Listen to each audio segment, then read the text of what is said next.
अस्सलाम वालेकुम व्यूअर्स। खलीज अकबा से शमाल की जानब बढ़ें तो पहाड़ों के दो मुतवाली सिलसिले मिलते हैं। इनमें से एक पहाड़ की बुलंदी पर रकीम शहर मौजूद था। इस शहर के अजीबो गरीब गार काबिल ज़िक्र हैं, जो इस तरह बनाए गए हैं कि इन पर दिन के वक्त धूप भी आती है और रात के वक्त इन पर तारीकी भी खूब छा जाती है।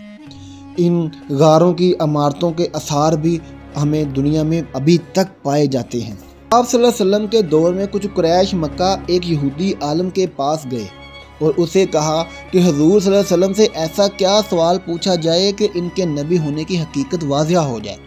इसके जवाब में उस यहूदी आलम ने आप सल्लल्लाहु अलैहि वसल्लम से 3 सवाल पूछने को कहा, जिनमें से एक सवाल ये था कि सहाबे काफ कौन थे जो कि इन्हीं गारों में मौजूद 300 साल तक सोए रहे थे। इसका जिक्र कुरान पाक में सूरह काफ के अंदर मुकम्मल वज़ाहत के साथ मौजूद है। अपनी आज की वीडियो में हम आपको सहाबे काफ के बारे में बताएंगे कि सहाबे काफ कौन थे और वो किस तरह एक गार के अंदर छुपे और 300 साल तक सोए रहे। सबसे पहले व्यूअर्स इस वाक़े की तारीख़ी हैसियत जानते हैं। हज़रत ईसा अलैहिस्सलाम का दौर था जब अल्लाह ताला ने आप अलैहिस्सलाम को आज के दौर के फ़लस्तीन के इलाका में इस्लाम की तबलीग के लिए भेजा। ये इलाका इस वक्त रोमन एम्पायर में शुमार था। ये बुत परस्त लोग थे। यहाँ एक यहूदी बादशाह की हुक्मरानी थी जो रोमन हुक्मरान के मुतहद काम कर रहा था। जब हज़रत ईसा अलैहिस्सलाम ने तबलीग शुरू की तो रूमी लोग आप अलैहिस्सलाम के मुखालिफ हो गए और आप अलैहिस्सलाम को गिरफ़्तार करके सूली पर लटकाना चाहा, मगर अल्लाह के हुक्म से आप अलैहिस्सलाम को ज़िंदा आसमान पर उठा लिया गया। इस वाक़े के कुछ अरसा बाद यहूदी लोगों ने रूमी हुकूमत के ख़िलाफ़ बगावत कर दी।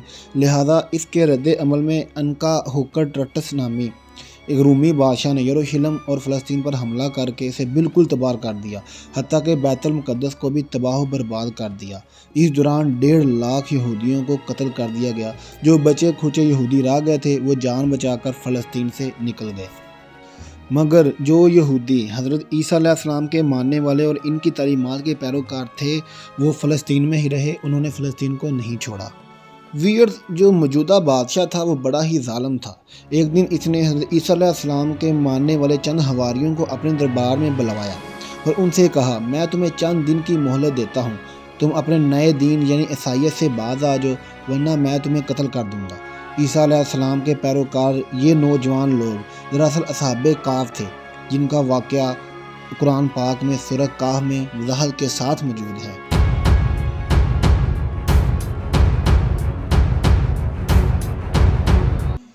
तो दोस्तों, इन नौजवानों ने जब ये धमकी सुनी तो वो शदीद परेशान हो गए, क्योंकि वो बादशाह से लड़ने की ना तो सकत रखते थे और ना ही उस शहर में रहकर ईसाई तालीमात जारी रख सकते थे।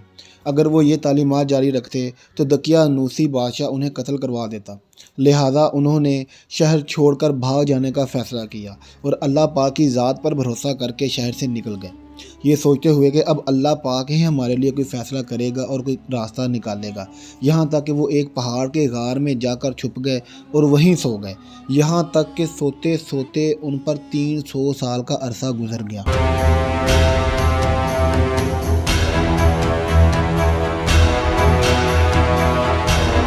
तो व्यूअर्स, दकियानूस ने जब इन लोगों की तलाश करवाई तो मालूम हुआ कि ये लोग इसी गार में मौजूद हैं। इसे बहुत गुस्सा आया और हुक्म दिया कि गार को एक मजबूत दीवार से बंद कर दिया जाए ताकि ये लोग अंदर ही मर जाएं। बादशाह ने जिस शख्स के ज़िम्मा ये काम लगाया वो बहुत ही नेक और ईमानदार था।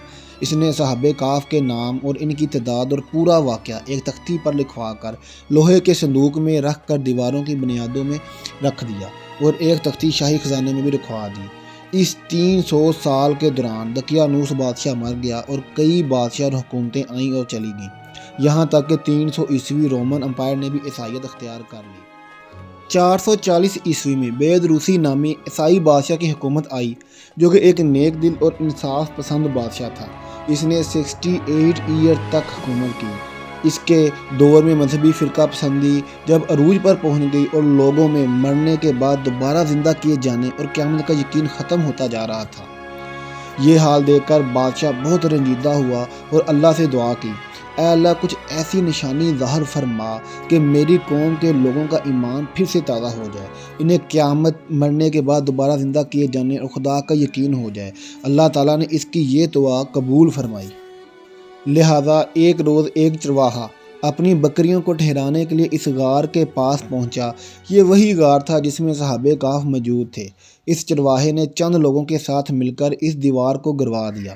دیوار کے گرتے ہی لوگوں پر ایسی ہیبت خوف طاری ہوا کہ سب گھبرا کر وہاں سے بھاگ گئے۔ یوں اللہ تعالیٰ کے حکم سے صحابہ کہف اپنی نیند سے بیدار ہوئے اور ایک دوسرے سے سلام کلام کرنے لگے اور اپنے ایک ساتھی یملیخا کو بازار سے کھانا لانے بھیجا۔ جب یملیخا بازار پہنچا تو یہ دیکھ کر حیران رہ گئے کہ شہر میں ہر طرف اسلام کا چرچا ہے، یہاں تک کہ لوگ علانیہ حضرت عیسیٰ علیہ السلام کا کلمہ پڑھ رہے ہیں اور ان کی تعلیمات پر عمل بھی کر رہے ہیں۔ اس کشمکش میں یملیخا نے کھانے کے عوض اپنے زمانے کے سکے دکاندار کو دیے۔ دکاندار نے جب یہ سکے دیکھے تو شک ہوا کہ شاید اس شخص کو پرانا خزانہ مل گیا ہے، لہذا اس نے یملیخا کو سپاہیوں کے سپرد کر دیا۔ سپاہیوں نے یملیخا سے پوچھا، بتاؤ یہ خزانہ کہاں سے آیا؟ یملیخا نے کہا، ہمارے پاس کوئی خزانہ نہیں، یہ ہمارا ہی پیسہ ہے۔ سپاہیوں نے کہا، ہم کیسے مان لیں کیونکہ یہ سکے 300 سال پرانے ہیں۔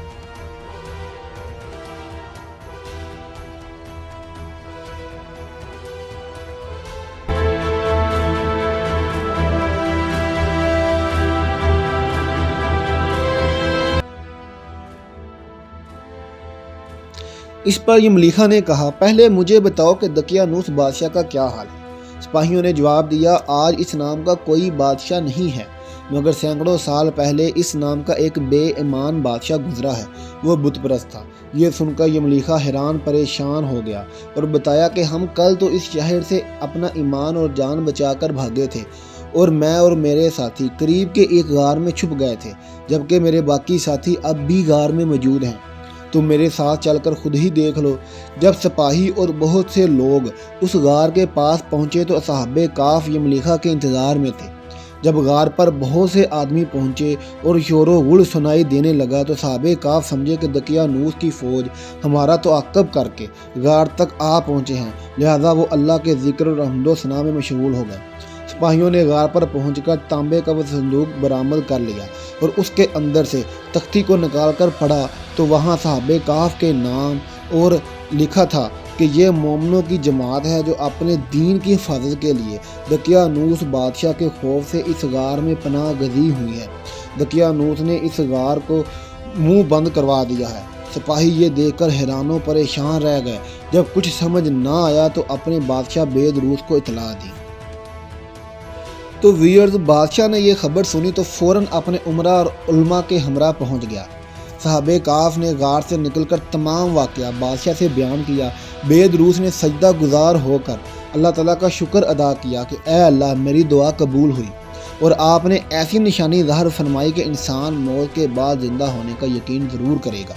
اس کے بعد صحابہ کہف نے بادشاہ کو دعا دی اور سلام کرنے کے بعد دوبارہ اسی غار میں واپس چلے گئے اور سو گئے، اور اسی حالت میں اللہ تعالیٰ نے انہیں موت دے دی۔ بادشاہ نے اسی غار میں ان کی قبریں بنوائیں اور سالانہ ایک دن مقرر کر دیا جب لوگ صحابہ کہف کی قبروں کی زیارت کے لیے آیا کرتے تھے۔ اب ہم سائنسی علوم کے مطابق اس واقعے کو تحقیق کرتے ہیں۔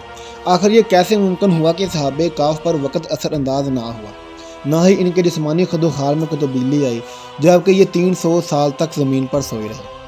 یہ افراد چونکہ زمین پر سوئے تھے، ان کے پورے جسم پر کش ثقل کی مقدار برابر تھی اور ان کی جگہوں میں کش ثقل اور ارد گرد کی کش ثقل بہت زیادہ تھے، لیکن یہ مقدار ایک ہی وقت میں کیسے ممکن ہو سکتی ہے؟ سائنسدان اب یہ تسلیم کر چکے ہیں کہ زمین کے مختلف حصوں پر کش ثقل ایک جیسی نہیں ہوتی اور اللہ تعالیٰ کے لیے یہ مقدار کم یا زیادہ کرنا کوئی مشکل نہیں ہے۔ ان لوگوں کی جگہوں کا کش ثقل اتنا زیادہ بڑھ گیا تھا کہ وقت کی رفتار بہت کم ہو گئی تھی، یہاں تک کہ کئی 100 سال گزر گئے۔ ویئرز، اسلامک ٹریڈیشنز کے مطابق صحابہ کہف کی تعداد 7 تھی۔